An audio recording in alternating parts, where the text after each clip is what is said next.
Terceiro capítulo. Oconco não recebera o empurrão inicial na vida, ao contrário de tantos outros jovens. Não herdara um celeiro de seu pai. Não existia celeiro para herdar. Contava-se a história, em um muófia, de como seu pai, o Noca, fora consultar o oráculo das colinas e das grutas para saber por que sua colheita era sempre miserável. O oráculo era chamado de Agbala, e as pessoas vinham de longe e de perto para consultá-lo. Vinham quando o infortúnio lhes batia à porta, ou quando tinham uma disputa com os vizinhos. Vinham para descobrir o que o futuro lhes reservava ou para consultar os espíritos de seus antepassados. O caminho para se chegar ao santuário era um buraco redondo no flanco de uma colina, pouco maior do que a abertura de um galinheiro.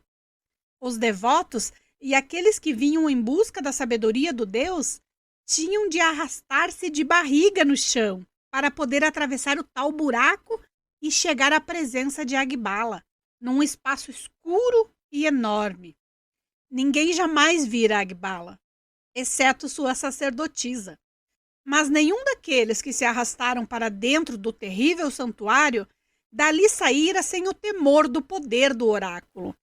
Sua sacerdotisa ficava de pé, perto do fogo sagrado, que ela própria acendera no coração da caverna, e proclamava a vontade do Deus. O fogo era um fogo sem chamas.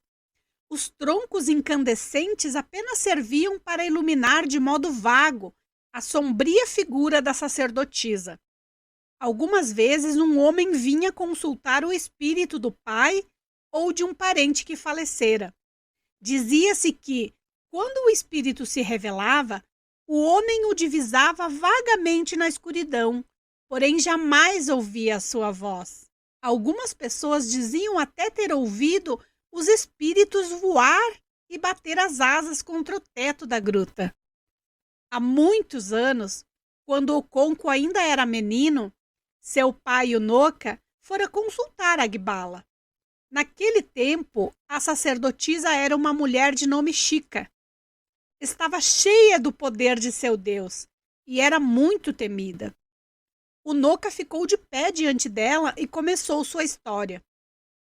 Todos os anos, dizia ele, abatido, antes de colocar uma só semente na terra, costumo sacrificar um galo a Ani, a deusa da terra. É a lei dos nossos pais. Também sacrifico um galo no altar de Efegioco, o deus dos inhames. Limpo o mato e lhe toco fogo quando está seco. Planto os inhames depois da primeira chuva e os escoro quando as gavinhas novas começam a aparecer. Capino as ervas dani. Cale-se! Gritou a sacerdotisa com uma voz terrível, que ecoava no escuro vazio. Você não ofendeu nem os deuses nem seus ancestrais. E quando um homem está em paz com os deuses e com seus antepassados, sua colheita será boa ou má, conforme a força de seus braços. Você, o Noca, é conhecido em todo o clã pela fraqueza de seu machete e de sua enxada. Enquanto seus vizinhos vão com os seus machados derrubar as matas virgens, você planta inhames nas terras exaustas, que não dão trabalho algum para limpar. Seus vizinhos cruzam 7 rios para fazer seus roçados.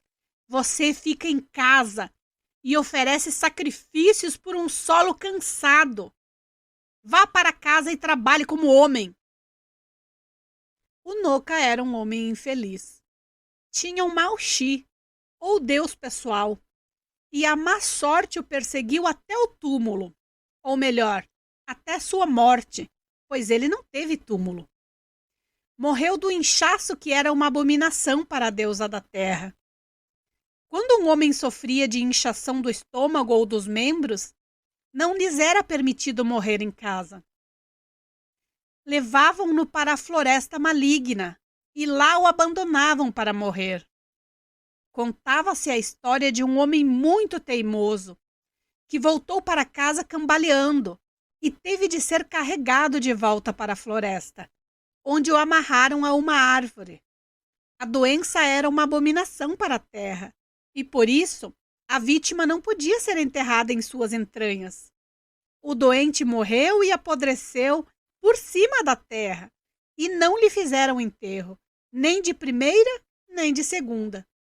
Tal foi o destino de Unoca. Quando o levaram, carregou consigo a flauta. Com um pai como Unoca, o Conco não teve o empurrão inicial na vida que muitos jovens têm. Não herdou celeiro, nem título, nem sequer uma jovem esposa. Mas apesar dessas desvantagens, começara ainda em vida do pai a estabelecer fundações de um futuro próspero. Fora um processo lento e penoso. O Conco, porém, se atirara a ele como um possesso. E, na verdade, estava possuído pelo medo da vida desprezível de seu pai e de sua vergonhosa morte. Havia um homem abastado na aldeia de Oconco, que possuía 3 imensos celeiros, 9 mulheres e 30 filhos.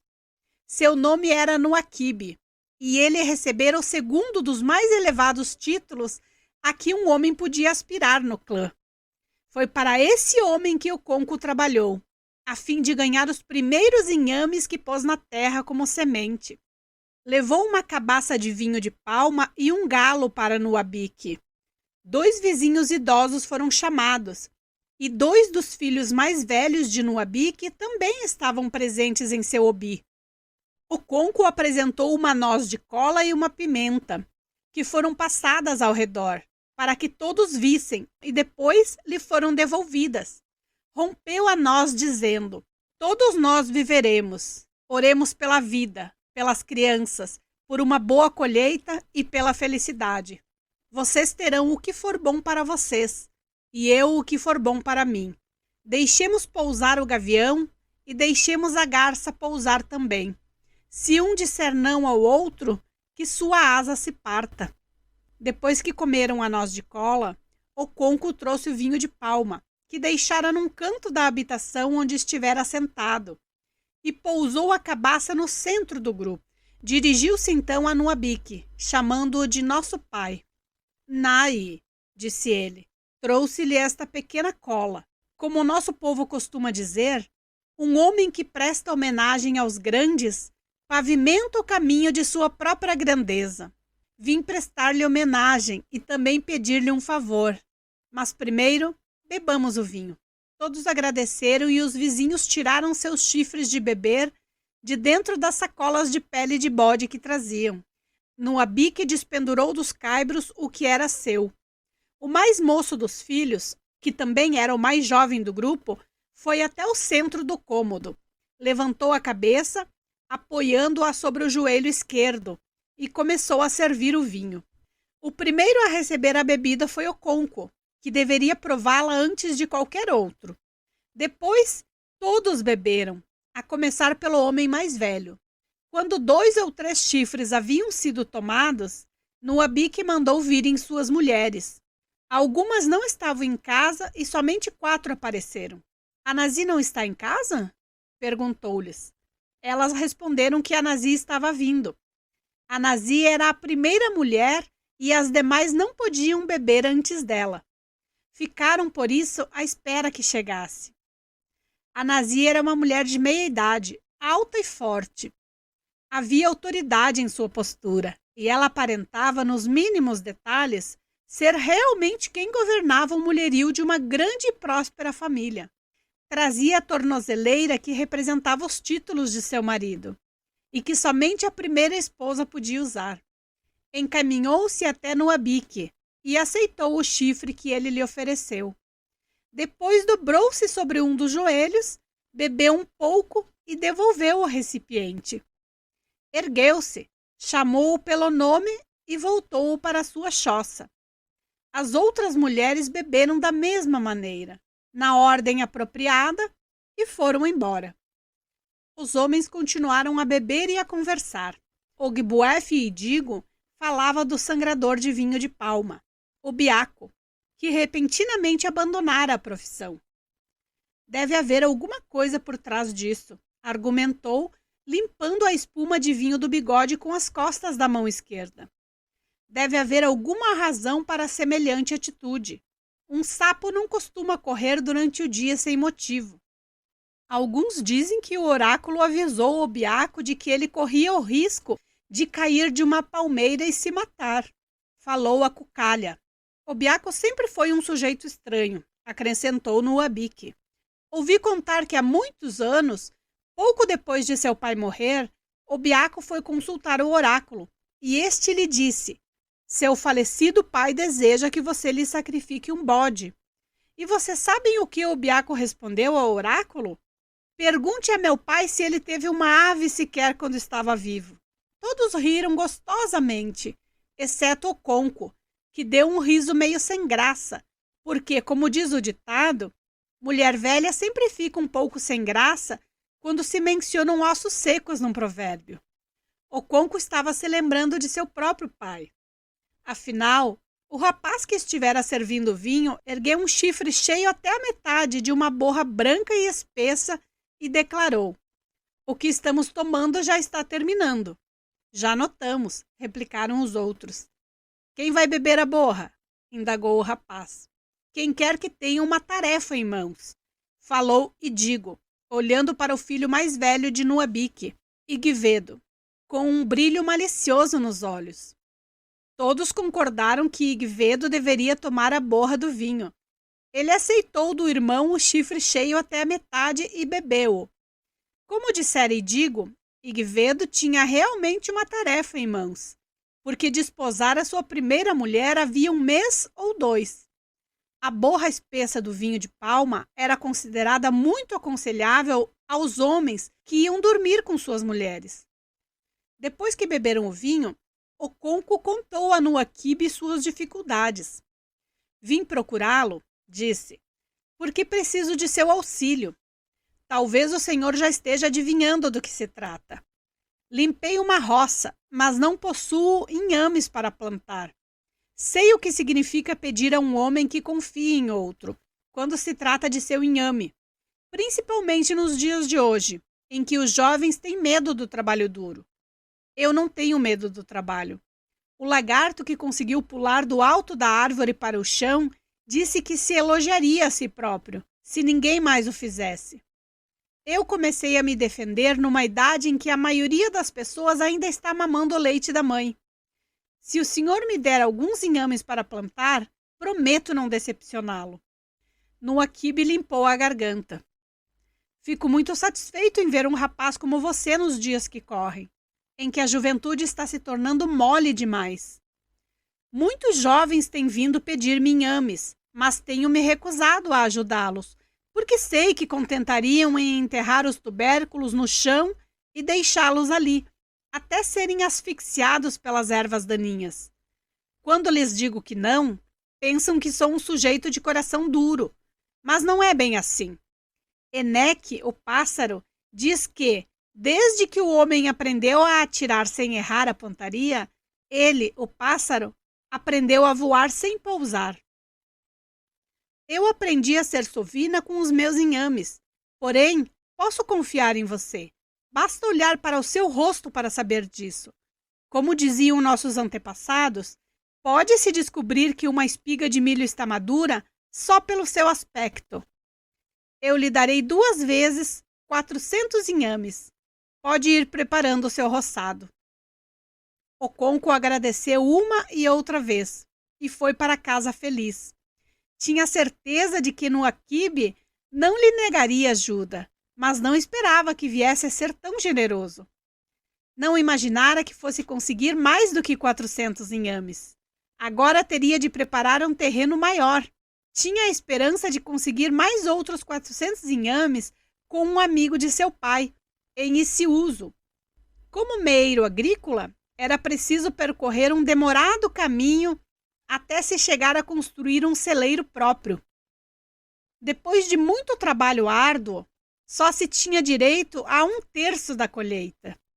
Mas para um jovem cujo pai não possuía inhames, não havia outro caminho. E no caso de Oconco, as coisas ainda se tornavam piores pelo fato de ele ter de sustentar a mãe e as duas irmãs com os magros resultados da colheita. E sustentar a mãe também significava sustentar o pai. Não se poderia pretender que ela cozinhasse e comesse, enquanto o marido morria de fome.